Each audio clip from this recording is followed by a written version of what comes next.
네, 열왕여랑 이민창 기자 나왔습니다. 첫 번째 주제 보시죠. 자, 검사와 누굴까요? 자, 윤석열 전 검찰총장에게 연일 선긋기를 하는 사람이 있는데요. 김종인 전 국민의힘 비대위원장입니다. 네. 국민의힘 안상수 전 의원과 그제 저녁 자리에서 동서고금을 봐도 검사가 바로 대통령이 된 경우는 없다고 말했다고 합니다. 네, 역대 대통령 가운데서 검사 출신이 국회의원을 안 거치고 바로 대통령이 된 사례는 없기는 합니다. 그렇다고 해도 3개월 전에 김종인 전 위원장이 얘기한 거를 들어보면은 윤 전 총장에 대한 생각이 많이 바뀐 것 같아요. 직접 확인해 보시죠. 네. 우리 사회가 오랜 세월 쌓아올린 상식과 정의가 무너지는 것을 더 이상 지켜보고 있기 어렵습니다.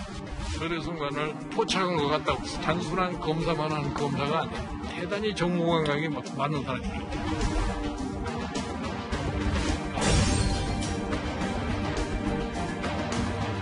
윤석열 총장뿐이 아니고 또한 무슨 비전을 제시하거나 그러지를 못하는 입장들에 있는 것 같아요.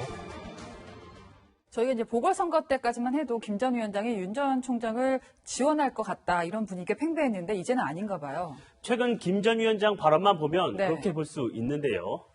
두 사람 지난 4월 한 차례 전화 통화를 한 것으로 알려졌죠.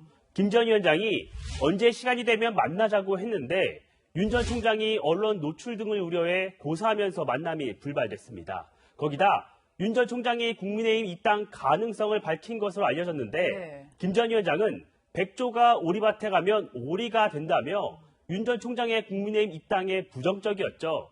이런 것들이 김 전 위원장의 발언에 영향을 미친 것 아니냐 이런 말이 나옵니다.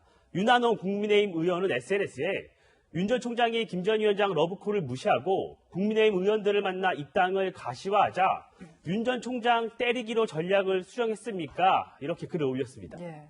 다음 주제 보겠습니다.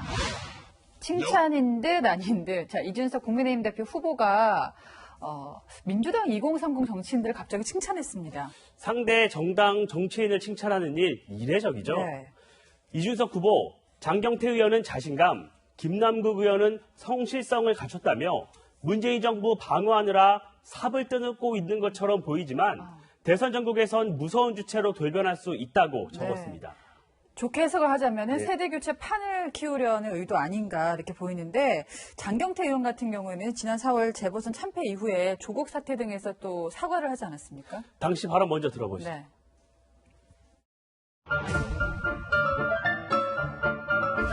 민주당 내에서 할 말을 하는 국민의 목소리를 대변하는 주체 세력으로 나서겠습니다. 더 이상 눈 감거나 침묵하지 않겠습니다.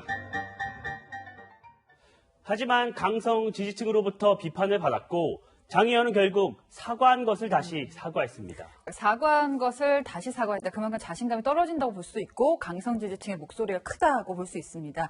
사실 장경태 의원하고 이준석 후보는 사적으로는 가까운 사이죠. 지난 3월인데요. 네.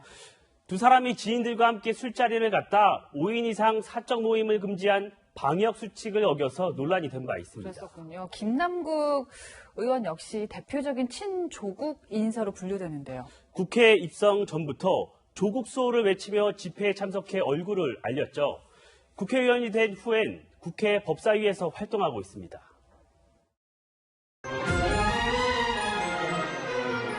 조국 전 장관에 대한 수사, 말이나 되는 수사입니까? 검찰의 모습, 정상입니까? 아니죠, 여러분? 저하고 검찰 총장님하고 이 문제 얘기를 너는 무죄하시답니다. 이런 데 수사한 게 없습니다.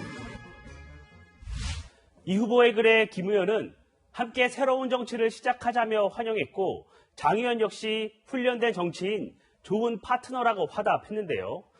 2030 정치인들이 국민들의 세대교체 열망을 담아내려면 지금 하는 말과 앞으로의 행동이 일치해야 할 겁니다. 네. 이 후보 말에 좀 뼈가 있어 보이는데 그걸 또 칭찬으로 기분 좋게 받아들이니까 좀 오해하기도 하고요. 세대교체라는 게 단순히 나이가 젊다는 것만으로 되는 건 아니라는 것도 명심했으면 좋겠습니다. 지금까지 열왕여왕이었습니다.